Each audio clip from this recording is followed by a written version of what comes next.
Part 2 Shasta Expedition. So south from Seattle I went.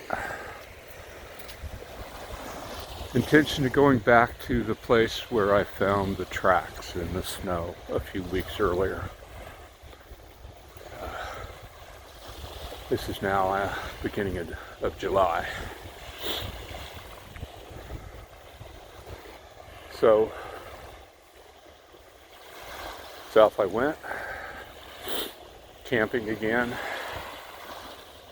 I ended up spending a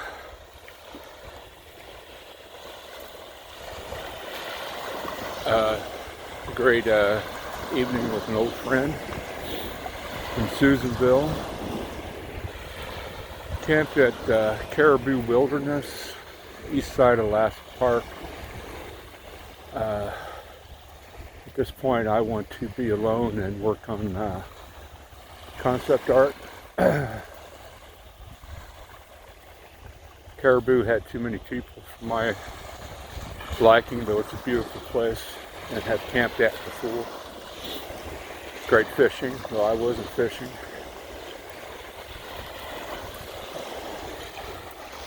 And I decided to try to go back to where I found the tracks. There were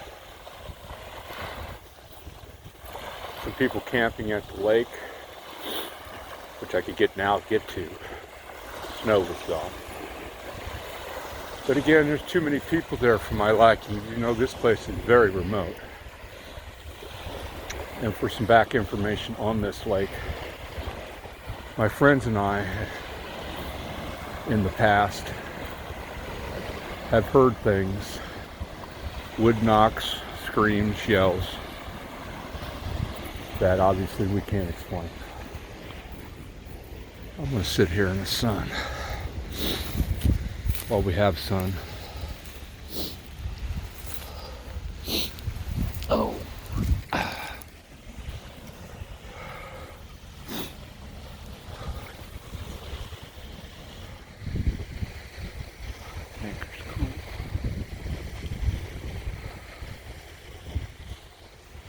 So, where do I go? So I think of another place, very remote, that I hadn't been to in years and years. I'm gonna move. And so I head down into Redding and play with my band and grab some supplies. Up I go. Very remote, the most remote place I've been so far. And I camp. And again, I'm there to do concept art. Now, having said that, in the back of my mind, wouldn't it be cool if I could hear a wood knock? Or a scream? Well, cool. I mean, it's scary, but cool. Or wannabe believers in Bigfoot. Actually, at that point, I was pretty much a believer. I'd seen and heard too many things not to. Too much evidence, people. It's just too much evidence. Too much evidence. Anyway, I make camps, very remote. Nobody goes to this place hardly. It's a tiny, tiny primitive campground, though a very nice one, but it is tiny. And again, remote, no fishing. No fishing at this place. It's a dead end into wilderness. High elevation, over 6,000 feet. About 5 miles or so as the eagle would fly, where I found tracks. The snow tracks, weeks earlier. Catch my breath here. Well, you know, I gather wood, make camp. It's beautiful. I mean, just a very beautiful place. But I look around for things. I look for tracks. Are there predators here? I find no signs of anything. I find signs of hardly any animal alive. I find a few deer tracks, which turns out to be a little doe which is in the campground. Just her. No other deer. No bear scat. No raccoons. No chipmunks. Very few birds. Some ravens. This little tiny little valley, really, with the headwaters of the drainage of a creek that runs down into the valley, Sacramento Valley.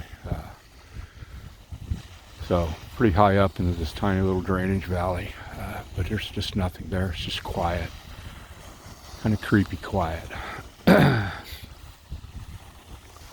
That evening, it's getting dusk and dark.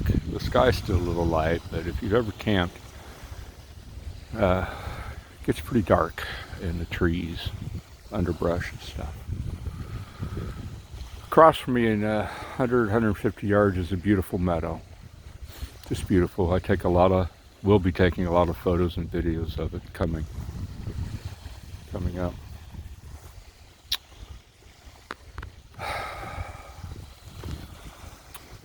This is where it gets weird, people.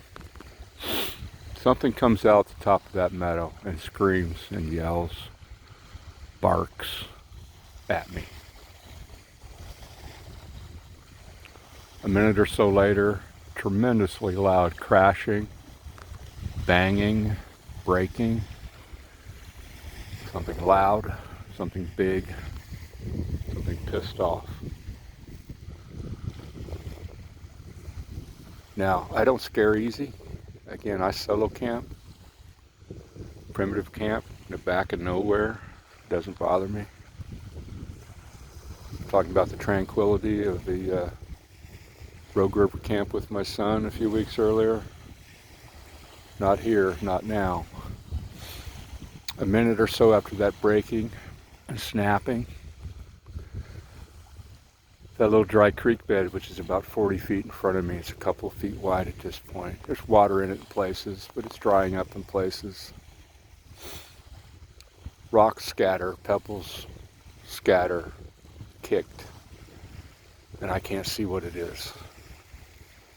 Just my campfire is lighting the area around me, and everything else is dark, and whatever this is now is right in front of me. I get up and I get in the front of my truck, which I've never done before. And I gotta tell you, I am scared.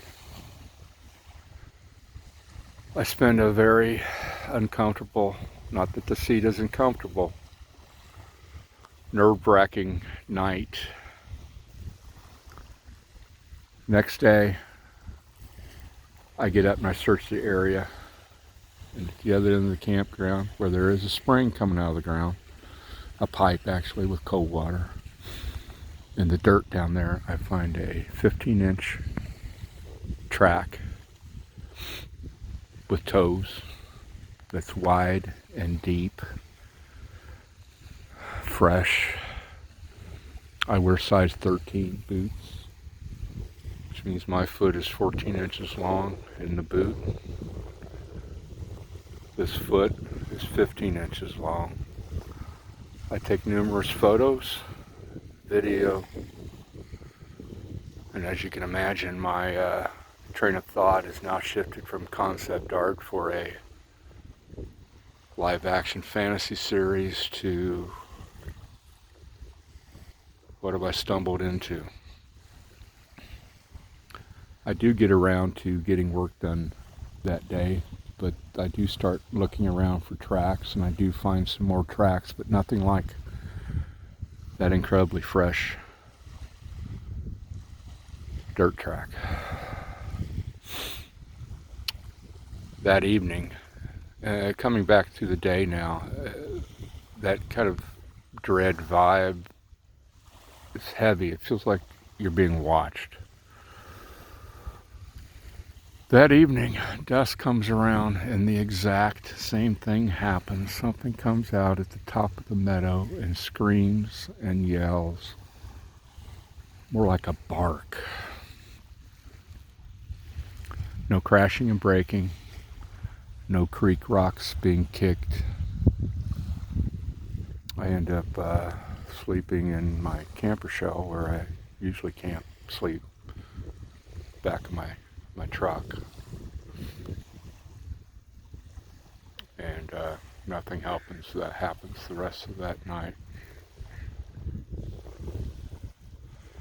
Okay, I'm going to stop the video now. We'll go on to part 3.